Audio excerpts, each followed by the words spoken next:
నీకు జన్మనిచ్చిన తల్లిదండ్రుల కోసం ఆలోచించకపోతే నేను అడుగుతున్నాను, అసలు నీకు లవ్ ఉందా, భక్తి ఉందా, విశ్వాసం ఉందా, ప్రేమ ఉందా? వాళ్ళంత బాధపడుతున్నప్పుడు కనీసం వాళ్ళని పలకరించాలనిపించట్లేదా? ఆ బైబిల్ చెప్తుంది కదా, ఆ నిర్గమకాండం 20:12 వచనంలో, ఇదిగో తల్లిదండ్రులను సన్మానించుడి. ప్రభువే ప్రాణాలు పోతున్న టైంలో తన తల్లి నెక్స్ట్ భవిష్యత్తు ఏంటని తనకి ఒక అకౌంట్ మెయింటైన్ చేస్తున్నాడంటే, ఇది పేరెంట్స్ని ఇలా చూడాలని మన ప్రభు మనకు నేర్పిస్తున్నాడు.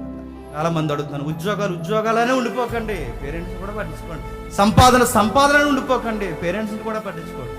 నీ కుటుంబం అనే తిరక్కో, పేరెంట్స్ని కూడా పట్టించుకో.